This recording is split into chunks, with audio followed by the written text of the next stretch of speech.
Good day mga ka-works. So ngayon ay meron na naman akong bagong pasyente. So ito kagaya rin ng dati. Helix siya guys. At problema chassis pa rin. So ipapakita ko sa inyo guys. So ito siya guys ay Helix 140. At ginagamit ito pang motocross. So problema nito guys, na-disalign na yung ang chassis niya. Kung napapansin nyo, ayan, sobrang nakadikit na yung kanyang cover ng tangke. Dapat malayo yan sana. Hindi yan nakadikit ng ganyan. So, yan yung makikita nyo yung port. Masyado nang nakahiga, ayan. So, marami na yung damage. Ito, yung chassis na to, bend na yan.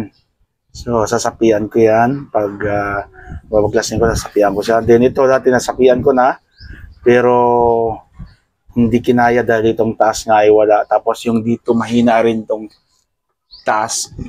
So, babaguhin ko yan dyan, guys. So, ito, tatabasin ko muna itong chassis na to. Lahat ng konektado dyan, maiiwan lang itong chassis sa baba. At saka itong center post. So, hihiwala yan. Ibabalik natin yan sa, ibababa natin. Babalik natin sa dating forma niya para mailagay na maayos yung tangke. At, yan. Sinapi-sapian na nila guys itong ilalim. So, square bar. Hindi ko gawa yan. Ako yung naggawa nila sa iba. So, tatanggalin ko yan. At magsasapi ako ulit dyan dahil may mga tama na. Pero ang isasabi ko dyan ay tubo. Hindi, para maganda namang tingnan. Hindi katulad dito. Para na siyang, ayan o. So, ganun din dito sa loob, guys. Ayan yung bracket sa loob. Naputol din. Ayan. And then, yan din yung papalitan ko na to ng solid, yung wala ng butas din sa gitna. Solid na buo na at mas makapal. Kasi napuputol na siya sa vibration. At yun. Dito sa taas na to, guys. Sinapian din nila yan ng square bar. So, tatanggalin ko pa rin yan at papalitan ko na. Yan, yung tubo na to. Papalitan ko na yan ng bago na mas malaki na tsaka mas makapal para talagang matibay niya. So ito sasapian natin to guys sa loob. Papakita ko sa inyo mamaya kung paano siya sasapian. So yan yung ating for today's video guys. Sundan nyo at panoorin nyo para makita nyo paano natin ibalik sa dati yan. At sana may matutunan kayo sa mga gagawin natin ngayon guys. Kaya samahan nyo ako guys.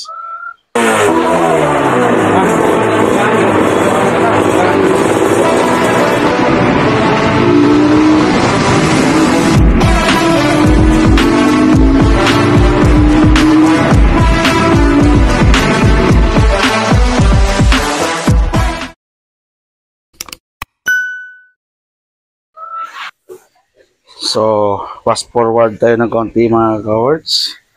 Ayan, napansin ninyo, ayan o, lagyan lang natin ng ilaw. Diyan. O, malayong malayo na yung kanyang, kabitan ng bolt, napakalayo na. Ayan o, hindi na siya sintro. O, ganun din dito sa likod. Masikip na siya guys, hindi na siya matanggal. Basta-basta, masikip na talaga siya. So, napakahirap na sa kanya natanggalin. So, hindi ko na pinakita yung pagtanggal nito guys sa mga cover dahil madali lang naman yan. So, ngayon tatanggalin pa natin yung iba pang mga nakalagay dyan, pati yung airbox, battery, dahil para maluwang dyan sa likod.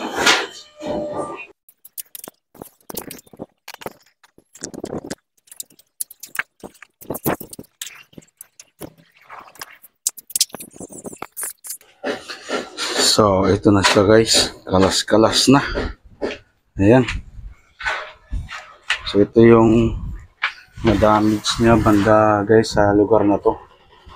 Yan, hindi na masyadong makikita kapag ganito kasi hindi mo naman makikita ng gusto. Pero ito, na-bend dito, pumasok sa pag ganun. Tapos kung napapansin niyo yung makina, sobrang dikit na dito sa chassis. Ayan o. Dikit na talaga siya. Kailangan natin ilayo ng konti yan. Ibalik natin sa original na tindig niya. So ito yung makina dito.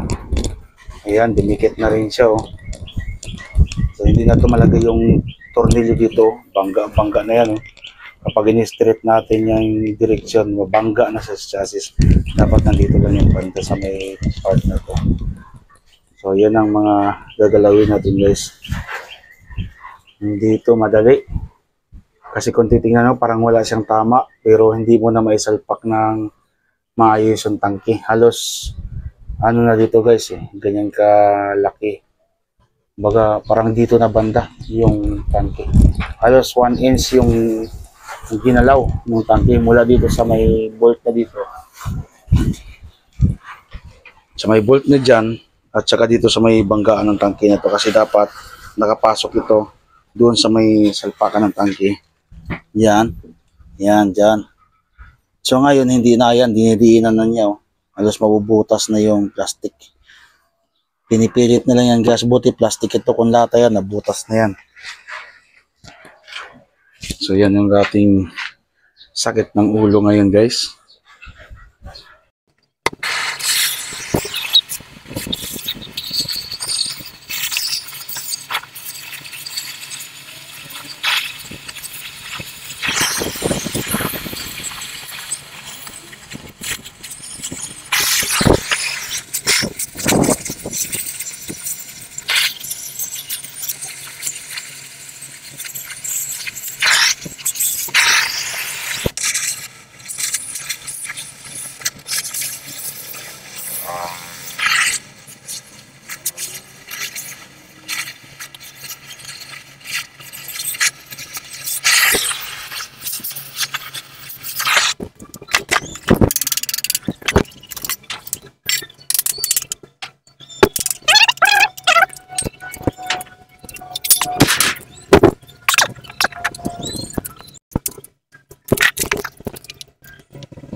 So, ayan guys.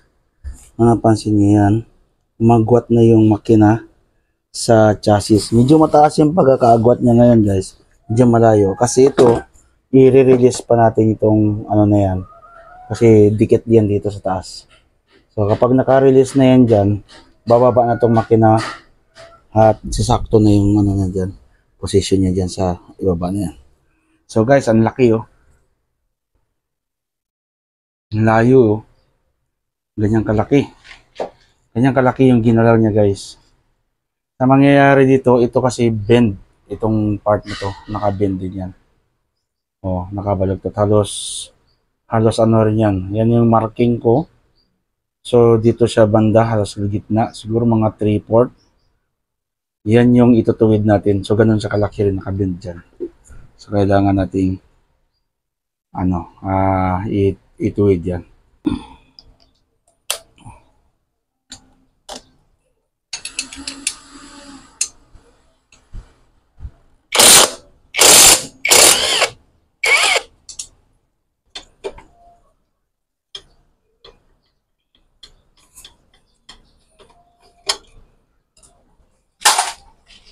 So ayan na guys.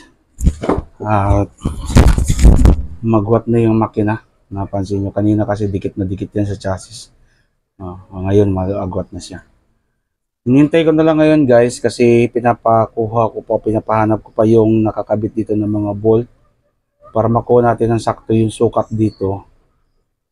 Tinanggal kasi nila yun guys, isa yun sa pangit dahil dapat hindi yan tinatanggal kasi yun, isa yun sa humahawak sa kanya. So dapat hindi yung tinatanggal para hindi ma-disalign yung ano. Pero ganun pa man, nandyan na, i-align na lang natin ng maayos. So okay lang dito sa baba, sakto lang guys. Yan na yung kanyang ano, yung kanyang distansya. So sukat pa rin tayo sa original niyan guys. Yan, napansin nyo guys, malayo na siya. Yan o. Malayo na siya. Yung butas, malayo na doon sa kabila. So, mangyayari dyan guys, magbe-bend tayo dito sa lugar na to para bumalik siya. Ayan, bumalik siya dito sa taas ulit.